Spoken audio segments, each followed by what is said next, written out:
Vamos a ir avanzando.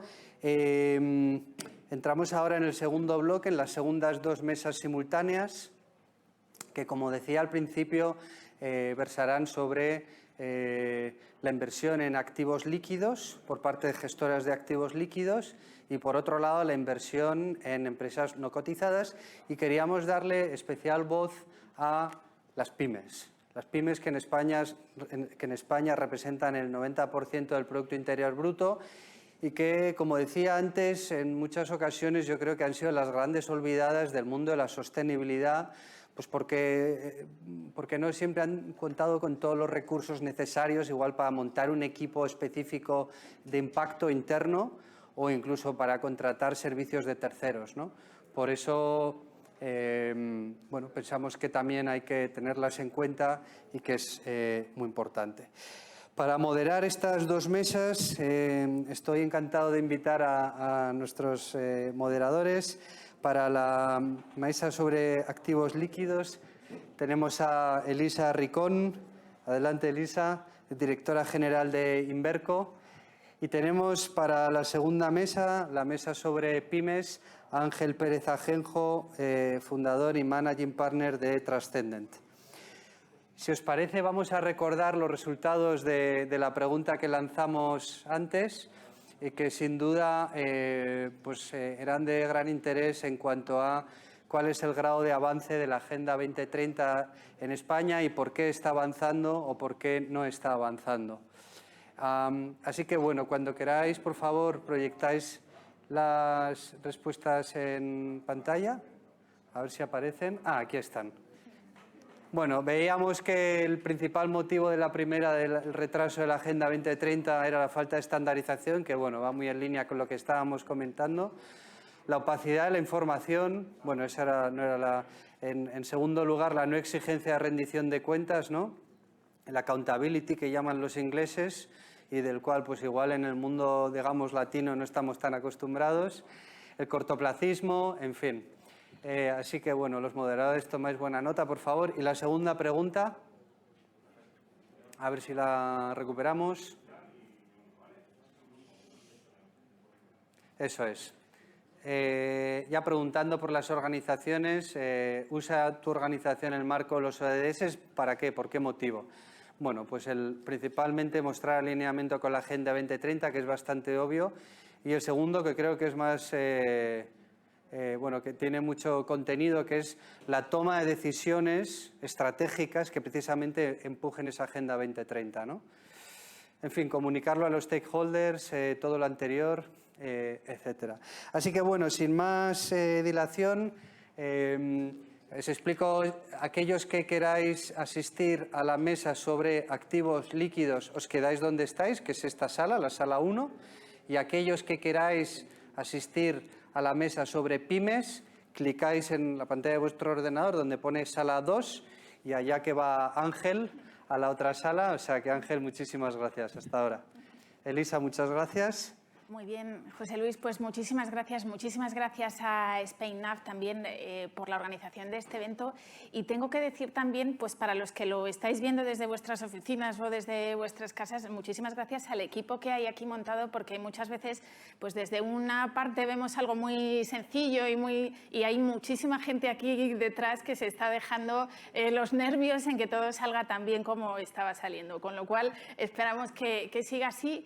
Bueno, hemos visto las preguntas que se han hecho a la audiencia y vemos también cómo, bueno, pues la Agenda 2030, los objetivos de sostenibilidad, pues están muy presentes en la agenda de muchas entidades y también lo están en la agenda de las 4 entidades que nos acompañan hoy, y no solo en la suya propia, sino también en la de aquellas empresas que aspiran a formar parte de sus carteras. La verdad es que es un lujazo poder moderar hoy este panel con 4 entidades que, como digo, no solamente tienen la sostenibilidad y el impacto muy en su día a día, sino que además no solo tienen presente esa importancia de la medición, que, como decía Xavi, pues a lo mejor le quita un poco de alma al impacto si se limita a medición y a algo más burocrático, sino que lo incorporan en la gestión con el objetivo, pues, de que precisamente se consiga maximizar ese trinomio que ya no es solo rentabilidad y riesgo, sino que incluye también el impacto. Pues tengo el placer de presentaros a las siguientes personas. En primer lugar, Pablo Alonso. Pablo Alonso es presidente de Eurowealth Asset Management. Se trata de una empresa de asesoramiento financiero, de un grupo de asesoramiento especializado en el asesoramiento a grupos familiares y a fundaciones, no solamente en España, sino en Latinoamérica, y además con un asesoramiento muy especializado en inversiones sostenibles y de impacto, y además Pablo es también miembro del SpainNav. Buenos días, Pablo, y muchas gracias por acompañarnos. Muchas gracias a vosotros y enhorabuena por la iniciativa. Muy bien. Nos acompaña también Laura Bosch.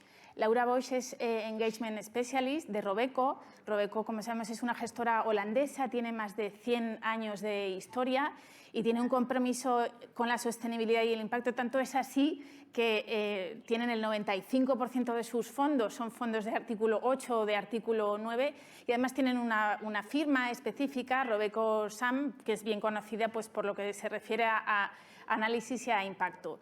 Laura, buenos días. Gracias por acompañarnos.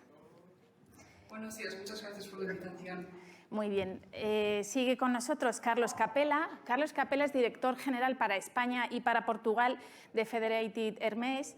Se trata de una gestora con una historia peculiar porque, aunque en su formato actual, Carlos, pues es relativamente joven, lo cierto es que proviene de la fusión de dos entidades, de Federated, que es una entidad que tiene en su haber el tener el primer fondo inscrito en la SEC, eso solo lo puede decir una entidad, y luego viene también de la fusión con Hermes, una sociedad gestora inglesa con esa vocación de impacto desde su origen.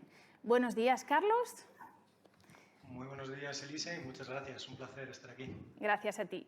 Y termino con Ana Martín de Santolaya. Ana Martín es la directora comercial y de negocio de CaixaBank Asset Management, es la gestora del mayor grupo bancario español y además tiene esa particularidad, además de ese compromiso que hemos visto en estos días con la sostenibilidad y el impacto, tiene también una base de partícipes y una base retail muy amplia, de casi 4 millones de partícipes, por lo tanto, se convierte en un buen termómetro de lo que es cómo hacer llegar este tipo de inversión al cliente minorista. Fenomenal, pues empezamos también un poco hilando. No sé si Ana, no la veo presente. Ana Martínez Santolaya. Bien, discúlpame porque en la pantalla que tengo aquí yo no la veía y no sabía si estaba presente o no. Perfecto. Sí, pero me habéis dicho, ¿no, Elisa? Buenos días a todos y muchas gracias. Hola, Ana, fenomenal. Pues sabiendo que estás, ahora sí, perfecto. Muy bien, pues empezamos con la primera pregunta. Hemos hablado de estándares, hemos hablado de medición. ¿Cómo mide tu entidad la contribución de las empresas a la Agenda 2030? Hemos hablado de que a lo mejor esta medición le quita un poco de alma, pero la realidad es que para hacerlo llegar a los inversores y para casar preferencias de inversores con lo que hacen las compañías, pues hace falta esa medición. Lo dejo un poco en vuestro terreno. Si quieres, Carlos, que te veo aquí el primero. Perfecto.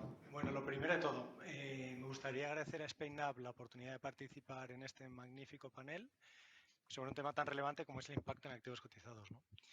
Antes de contestar a la pregunta directamente, me gustaría brevemente comentar cómo los ODS nos ayudaron a desarrollar nuestra primera estrategia de impacto. Para eso nos tenemos que ir a 2016, un año después de la publicación de los ODS. Hermes quería lanzar al mercado una solución de impacto en activos cotizados, utilizando los ODS como marco fundamental del proceso de inversión, ¿no? En ese momento, un cliente institucional holandés nos trasladó una inquietud que era básicamente que estaba buscando una estrategia de impacto en activos cotizados y hasta ahora única y exclusivamente podía invertir en impacto en activos privados. Pues desde 2016 hasta diciembre del 17, que se lanza la estrategia, estuvimos analizando en detalle los ODS para ver cómo podíamos construir esa estrategia de impacto, ¿no? Más que los 17 ODS, en concreto las 169 metas subyacentes. ¿Y por qué? Pues porque los ODS son muy amplios en su descripción, con la idea de atraer a más gente hacia ellos, ¿no? La vida submarina, la acción por el clima, son muy genéricos. En cambio, las metas son mucho más concretas y específicas. Y os pongo un ejemplo, el ODS 14, vida submarina. Si te vas a la meta 14.1, y aquí no me lo sé literal, pero va en línea con que para 2025 hay que reducir y mitigar significativamente la contaminación marina de todo tipo, especialmente la originada por actividades terrestres. Si tú analizas eso, para empezar, te da una fecha que es muy útil para continuar. Te da una idea de si se puede o no invertir a través de activos cotizados. Nosotros creemos que sí, que es posible. ¿Cómo? Pues a través de empresas dedicadas a la gestión de residuos y al reciclaje, ¿no? Y de aquí ya empiezas a construir un poco la estrategia. Lo más importante en el desarrollo para nosotros de esta estrategia fue la integridad del proceso y la trazabilidad del mismo, ¿no? Entonces, ahora, volviendo a la pregunta de cómo medimos la contribución a la Agenda 2030, pues aparte de un proceso de selección riguroso e íntegro, que es un poco lo que os he comentado, ¿no? Analizar las distintas metas para ver, de las 169 identificamos 42 que podían dar soluciones a través de los mercados cotizados. Pues de las 7.000 que tienes aproximadamente en el índice, pasamos a un universo de 100 compañías aproximadamente, y de esas 100 en cartera tenemos 35. A esas 35 compañías procedemos a implementar con ellos 3 indicadores claves de desempeño, KPIs por sus siglas en inglés, para poder medir su impacto y la consecución de esa Agenda 2030, ¿no? Esos indicadores se engloban en 11 categorías: cambio climático, generación de energía limpia, seguridad del agua, seguridad alimentaria, educación, inclusión financiera, economía circular, igualdad de género, valor de los empleados, salud y bienestar y biodiversidad. A todas las compañías les hacemos, les ponemos estos KPIs. Son 2 aproximadamente por categoría. Entonces hay unas que son muy sencillas, como generación de energía limpia, quizás es más fácil para una compañía energética que está transicionando a energías limpias, pero esa información en una compañía dedicada a salud y sanidad es más complicada de contestar, ¿no? Estos indicadores, a su vez, pueden ser de 2 tipos, de las operaciones propias de la empresa o de las soluciones. Y esto deriva en una base de datos de medición de impacto realmente exhaustiva y detallada, ¿no? Que lo que nos asegura es la trazabilidad que buscamos con la estrategia. De hecho, Pablo, que está aquí en el panel, tuvo la oportunidad de ver la base de datos y puede atestiguar su exhaustividad. Entonces, efectivamente.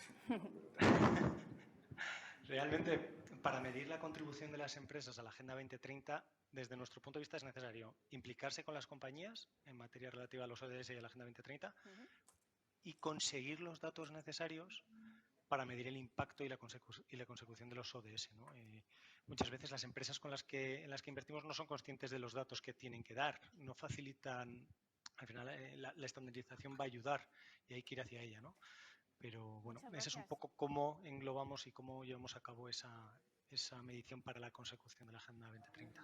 Muchas gracias, Carlos. Has incorporado un elemento, ¿no? Como de 7.000 compañías, el ámbito o el universo de inversión se reduce a 100, lo cual también abre otro frente de debate, ¿no? Sobre la liquidez y los mercados suficientemente profundos para invertir en este tipo de inversiones. Has hablado también de implicación y por eso doy paso a Laura, nuestra especialista en implicación. ¿Cómo lo hacéis vosotros, Laura? Hola, buenos días. Muchas gracias por la invitación, primero de todo. Y antes de realmente explicar cómo Robeco analiza la contribución de las empresas a la Agenda 2030, me gustaría primero admitir que la COVID realmente ha representado un bache en el camino hacia la Agenda 2030 y poder lograr esos objetivos en el fin de esta década, ¿no? Y hemos visto que, sobre todo en el último año, han habido un repunte en los índices de desigualdad y de pobreza que han aumentado de forma drástica y también una emergencia climática que no ha dado tregua. Y sobre todo para revertir esa tendencia existe un reto económico que es incuestionable y es cómo podemos conseguir el capital necesario para poder invertir casi 7 billones de dólares cada año para realmente alcanzar esos objetivos en el 2030. Y en ese contexto el sector financiero realmente juega un papel fundamental para lograr canalizar esos fondos hacia el sector privado, empresas que están cotizadas en bolsa y sobre todo buscar esas empresas que tienen un impacto positivo en los ODS. Entonces, desde Robeco incorporamos la sostenibilidad y el impacto dentro de nuestra filosofía de inversión. Somos una gestora de fondos internacional y tenemos por ahora una gestión de 180.000 millones de euros en nombre de nuestros clientes. Entonces, tras publicarse los ODS en 2015, nos preguntamos más o menos lo mismo que Carlos escribía desde Hermes. ¿Cómo podemos ser parte de la solución para realmente lograr alcanzar esos objetivos en poco más de una década? Y nos dimos cuenta que era fundamental traducir esos 17 ODS y 169 métricas en unos indicadores que puedan ser útiles en el contexto del sector privado y así poder ayudarnos a medir la contribución de las empresas en nuestra cartera a la hora de lograr alcanzar los ODS. Y tras meses de investigación también desarrollamos una metodología parecida a la que describía Carlos para poder cuantificar esa contribución y sobre todo tener en cuenta, digamos, los trade-offs que hay a veces en el impacto positivo que pueden tener las empresas y también el negativo que pueden haber en otras partes de su negocio, ¿no? Entonces, esta medición que hacemos a nivel de los ODS consiste en 3 pasos fundamentales. Primero, nos fijamos qué es lo que las empresas producen y entonces determinamos si esos bienes y servicios que venden en el mercado realmente pueden contribuir de forma positiva o negativa a los ODS. Por ejemplo, si vemos el sector farmacéutico, podemos concluir que la provisión de medicinas en el mercado es fundamental se considera como un bien público casi, ¿no? Ya que tiene un impacto positivo en los ODS. Pero luego esto lo tenemos que tener en cuenta en nuestro segundo paso, en nuestro análisis, cómo se producen estos bienes y servicios. Y ahí hemos de realmente analizar la conducta corporativa de la empresa para poder entender qué tipo de procesos operativos dentro de la cadena de suministro se han llevado a cabo para poder vender esos bienes y servicios en el mercado. Y por último, hacemos una revisión de existencia de controversias que puedan estar ligadas a las empresas, así como, por ejemplo, casos de fraude o de corrupción. Y todos estos diferentes pasos en nuestra metodología nos permiten analizar la contribución de las empresas a los ODS y asignar una puntuación a la empresa en función de en qué medida contribuye a la Agenda 2030. Esta metodología la aplicamos en más de 1.300 empresas dentro de la renta fija y variable y se hace a través de una colaboración transversal en Robeco entre los equipos de inversión y de sostenibilidad. Y este análisis realmente constituye un punto de partida a la hora de cómo queremos incorporar esta información dentro de nuestro proceso de inversión, tanto en productos de renta fija como en variable. Y es decir, podemos incorporar diferentes parámetros de qué tipo de contribución quieres hacer con los ODS en carteras en concreto y entonces ofrecer a nuestros clientes un producto de inversión que solo invierte en empresas que tienen una contribución positiva a los ODS, por ejemplo. Y luego nos hicimos una segunda pregunta. ¿Realmente solo se puede generar impacto a través de esta inversión directa en empresas cotizadas? Y nos dimos cuenta que hay otra herramienta mucho más importante también a la hora de promover cambios en la conducta corporativa de las empresas. Y ahí está el tema de la titularidad activa, el departamento donde trabajo yo. Nos dedicamos básicamente a usar nuestros derechos como accionistas y como obligacionistas en las empresas en las que invertimos para realmente interactuar con ellas y proponer mejoras en el ámbito de la sostenibilidad. Y entonces, a través de este diálogo intensivo que tenemos con las empresas en las que invertimos, les recomendamos un par de puntos para realmente hacerlas reflexionar cuál es su rol a la hora de contribuir a la Agenda 2030. Por una parte, les hacemos replantear en qué medida suministran productos y servicios que contribuyan claramente a afrontar determinados retos del desarrollo sostenible. Y por otra parte, también les hacemos reflexionar en qué medida desarrollan nuevos modelos de negocio y expanden sus actividades en mercados, países o regiones que de otro modo se encontrarían desabastecidos. Entonces, a partir de estos dos tipos de estrategias, por una parte la medición del impacto y por la otra parte, digamos, la interacción directa con las empresas en las que invertimos, creemos que podemos ofrecer a nuestros clientes la oportunidad de realmente invertir en empresas que tienen una contribución positiva a los ODS. Pues muchísimas gracias, Laura, por tu explicación. Con esto vemos un poco lo que serían empresas cotizadas que luego forman parte de las carteras de los fondos. Y aquí, Pablo, pues te pido que nos cuentes cuál es el enfoque de tu entidad. Muchas gracias. De nuevo, felicitaciones a SpainNav. Para nosotros, que hemos sido socios fundadores de SpainNav hace un par de años, es un orgullo ver cómo evoluciona el interés hacia inversiones de impacto y sostenibilidad en el mercado español. Pues nosotros en Eurocapital, bueno, somos un poco complementarios a la experiencia que han contado los fondos de inversión. Nosotros somos una empresa de asesoramiento financiero y lo que hacemos es trabajamos directamente con los clientes, suelen ser clientes de alto patrimonio o fundaciones privadas, que quieren invertir sus carteras de acuerdo a sus valores y de acuerdo a una serie de parámetros de sostenibilidad, de impacto que quieren medir. Con lo cual, estamos un poco en el medio, ¿no? A nosotros nos toca, de alguna forma, auditar y analizar a los fondos de Robeco, los fondos de Hermès, los fondos de la Caixa, etcétera, digamos, que por cierto son son de las entidades, digamos, más profesionalizadas. Entonces, en una primera fase, lo que nosotros tenemos que hacer es comparar. Digo, oye, vamos a ver, mi cliente quiere tener impacto en un cierto ODS, por ejemplo, lucha contra la pobreza, cambio climático, etcétera. Y quiere implementar una parte de su cartera, pues nuestra labor es crear su asset allocation, su distribución de activos. Dice, oye, quiero disponer una parte de mis inversiones en equities cotizadas en el tema de cambio climático. Y bien, nosotros vamos al mercado y analizamos, oye, qué fondos de qué gestoras lo están haciendo correctamente.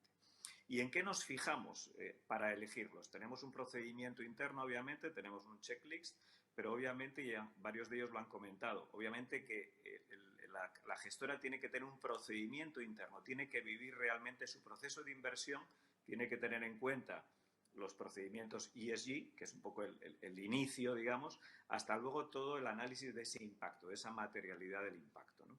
Y nos lo tiene que mostrar con ejemplo, oye, ¿cómo está? Pues lo comentaba Carlos, la base de datos de las empresas, demuéstrame qué materialidad, cómo estás calculando esto. Tienes que convencerme.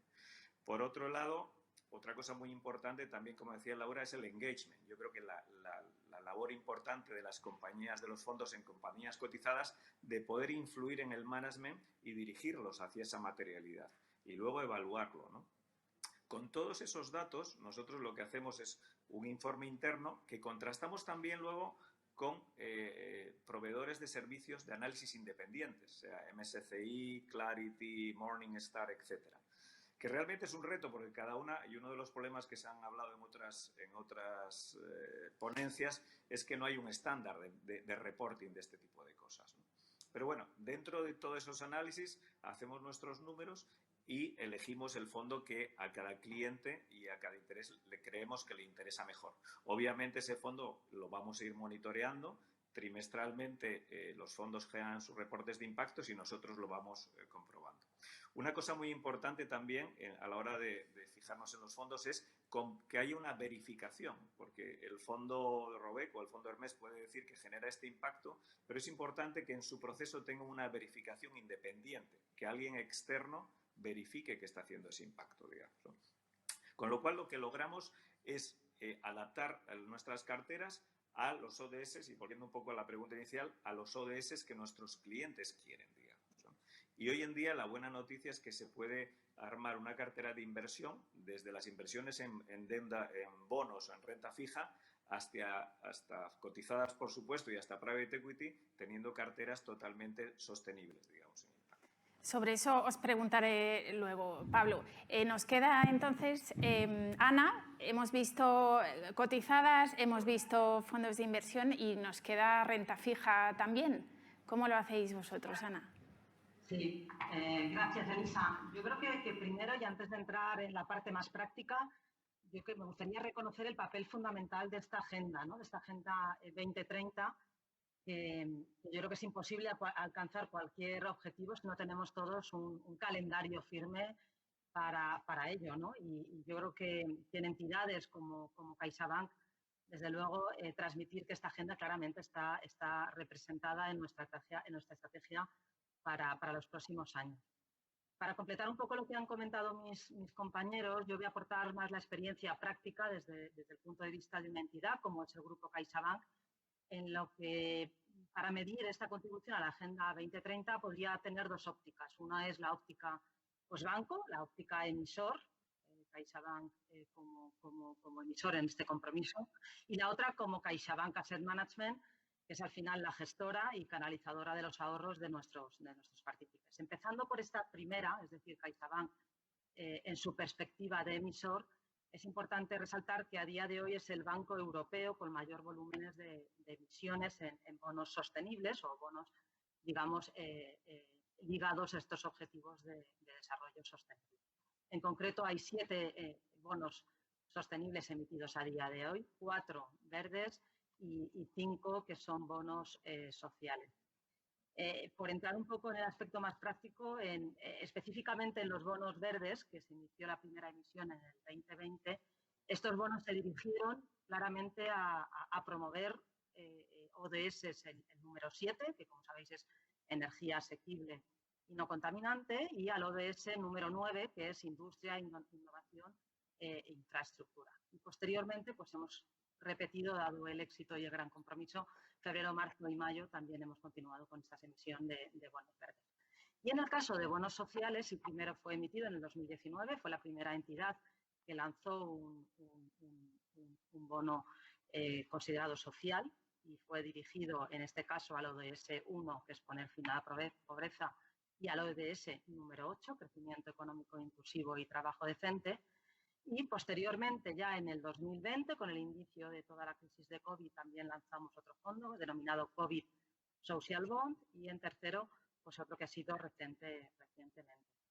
Y enlazando con la pregunta, y dado que damos mucha importancia a esta transparencia o medición, CaixaBank ha sido el primer banco que ha emitido un informe de impacto sobre este primer bono social al que hacía alusión, emitido con una verificación externa. Hacía alguno de mis compañeros la necesidad de poder medir, es que necesitamos verificaciones y así lo hemos hecho en este primer bono, porque no solo, como decíamos, la aproximación ODS o metas es necesaria, pero no suficiente.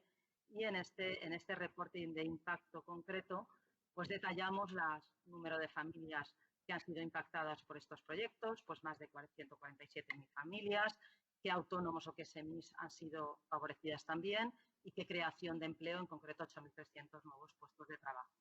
Con lo cual, quizá en esta parte como emisor, yo creo que es un gran ejemplo, ¿no?, la capacidad de medición y compromiso con esta agenda. Si vamos ya a CaixaBank Asset Management como gestora de fondos de inversión, y yo creo que complementando esta visión del mercado de renta fija, en este mundo hablamos exactamente de lo que llamamos, pues, bonos verdes sociales y sostenibles, como el universo en el que encontramos esta capacidad de medición. Yo creo que, como ocurre casi siempre, el mercado de renta fija en general, en cualquiera de los retos que hemos vivido, es un mercado que reacciona de forma rápida, eficiente y bueno, pues a día de hoy, a esta fecha, ya se ha emitido 3 veces más que lo que se había emitido el año pasado por estas veces. Es decir, que el mercado de renta fija está siendo y acompañando en esta liquidez que yo creo que es muy necesaria para nuestros partícipes, en los que sabemos que la renta fija está bien representada casi siempre en su cartera y que el dinamismo de este mercado nos está dando grandes oportunidades. Es verdad que el 50%, más del 50%, son emisiones de gobierno, pero también el sector corporativo y financiero están colaborando para ello, ¿no?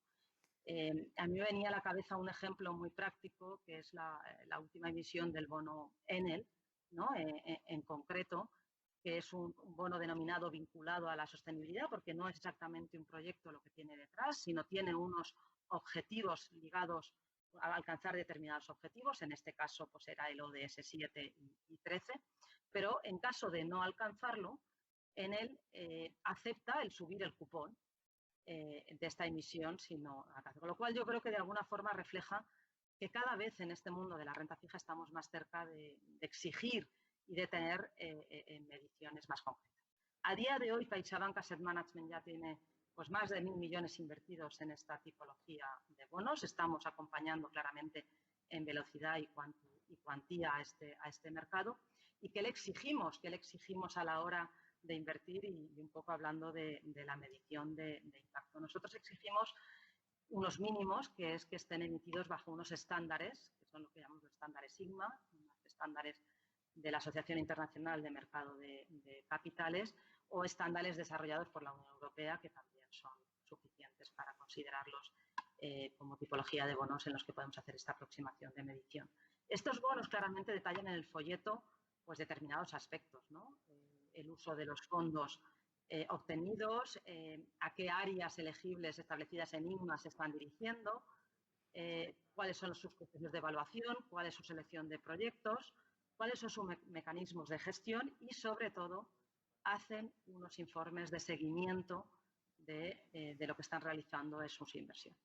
Esta es la tipología y yo creo que el ejemplo de bonos en los que nos estamos dirigiendo cuando queremos dar esta garantía de medición y, desde luego, somos unos firmes convencidos de seguir contribuyendo a la Agenda 2020 a través de esta tipología de inversiones en renta fija para nuestros participantes. Muy bien, Ana, pues muchas gracias a los cuatro. Y volviendo un poco con lo que eran las preguntas de SparkUp, un poco de en qué medida utiliza tu entidad el marco de los ODS, pues bueno, creo que ha quedado claro que los utilizáis para, no solo para alinear vuestra propia estrategia, sino para ayudar a vuestros inversores a hacer ese alineamiento también. Vamos a hablar entonces de los inversores, porque efectivamente vemos ese impulso por parte de la industria, pero ¿qué es lo que vemos por parte de las preferencias inversoras? Y además tenemos la suerte de contar con una representación que nos permite hablar de inversor institucional, internacional, minorista. Si quieres, Carlos, comenzar tú. Sí que os voy a pedir, como vamos un poquito justos de tiempo, que seáis breves en la respuesta para que podamos tocar los distintos temas. Carlos, por favor. Perfecto. Pues a ver, como puedes imaginar, con lo que comenté en la pregunta anterior, los ODS tienen mucho interés por parte de nuestros clientes. En 2016 ya teníamos conversaciones sobre estos. Aquí habría que diferenciar un poco por cliente y por región. En cuanto a tipología de clientes, clientes institucionales y profesionales, el interés existe y va en aumento, y para mí me parece fundamental que estén Ana y Pablo en este panel, ya que ellos pueden contar su experiencia con cliente final. En lo referente a regiones, sí que hay diferencia importante entre Europa del Norte, Benelux y Reino Unido, que llevan tiempo y muchos años hablando de esto, versus Sur de Europa, que estamos empezando. Y en España, que ya sabemos que nos gustan mucho los sprints, hasta hace poco no teníamos conversaciones con los ODS en las reuniones de inversión, cada vez tengo más, ¿no? Y si te vas ya a Iberoamérica, algunas reuniones que hemos tenido allí todavía están mucho más atrás que nosotros. En cuanto a temáticas y sectores, en nuestro caso nos gusta ir a por el mayor número de ODS posible, siendo conscientes que en activos cotizados no siempre lo vas a conseguir. ¿Y por qué es esto? Pues porque al final, si te vas a por ODS específicos, o acabar con la pobreza, acción por el clima, no tienes en cuenta las interacciones que hay entre ellos, ¿no? En la vida submarina, economía circular o incluso ecosistemas terrestres están muy vinculados al cambio climático. Dicho esto, luego cuando vas a las distintas regiones ves distintos intereses. En Europa ves más interés en temática medioambiental, cambio climático, biodiversidad, porque yo creo que el aspecto social no es una preocupación tan importante que tú vivas en el día a día, ¿no? Y los medios de comunicación es verdad que hacen mucho hincapié en este aspecto. Pero, por ejemplo, en Iberoamérica la parte social predomina sobre la medioambiental, ¿no? Así un poco resumido. Gracias, Carlos. Pues os dejo, Laura, Pablo, Ana, quien quiera intervenir. Bueno, yo un poco representando a la parte más minorista y la verdad es que más centrada en lo que es España, nosotros creemos que sí estamos en un contexto en el que ya el inversor retail demanda esta inversión de sostenibilidad. Diría que incluso en objetivos de desarrollo sostenible ya empezamos a tener una familiaridad actualmente. El otro día leíamos una estadística del Observatorio de Inverco en el que ya el 90% de las gestoras, ¿no?, contestaban que ya preveían demanda en firme para los próximos meses en esta tipología de inversión. Con lo cual, pues afortunadamente ya está en el inversor retail este interés, pero entendemos que cogerá velocidad. Quizás señalar como conclusiones que ha habido una primera evolución, una etapa dirigida más a temáticas medioambientales.